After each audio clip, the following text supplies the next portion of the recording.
Welcome to Ziro Studio tutorial. In this video, we will talk about the programming language we use in Studio, which is Python. We will also talk about the types of lessons that we use to teach you this language. Python is a very popular programming language. It is very well known for ease of use and readability, so it is easy to program in and easy to understand other people's code. It is well suited for beginners and advanced programmers alike. That's why we chose this programming language. We want to make the learning of this language fun and engaging by making it hands-on.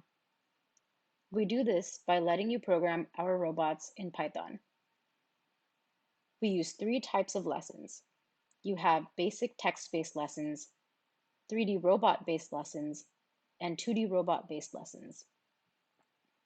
The 3D robot is physics-based, while the 2D robot is not. We will show you some examples of these lessons. The code that you see here is the default code that comes with the Studio. This is an example of a 3D robot lesson. So let's run it. You can see the 3D robot going in a straight line. So that's an example of a 3D robot lesson. Now let's use the same code to show a 2D robot lesson. You can do that by going to the Virtual Type menu and selecting 2D. Let's run it again. And you can see the 2D robot drawing a straight line.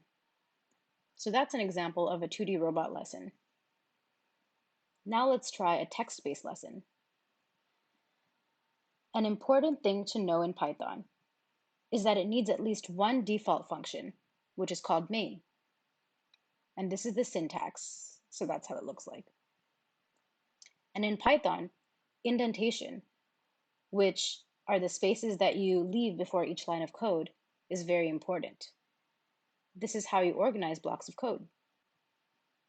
As you can see, all of these lines have the same indentation, so they belong to the same block, which is the main block. So please keep that in mind. Also, this is an example of a comment line, which will be ignored while running the program and is just used to comment about the code. Now, let's write a simple program of printing hello world. So let's remove this and indent and type print. And you want to print a type called string. Let's call it hello world with an exclamation mark in double quotes. Strings are basically strings of letters typed in quotes. For text-based lessons, the output is printed in the console panel. So let's see if this works. So let's run it. And as you can see, it says to print hello world in the code, and it printed the string hello world in the console. So that's what a text-based lesson looks like. So there you have it, the 3 types of lessons that we will be using to teach you Python. In the next video, we will cover the concept of variables in Python.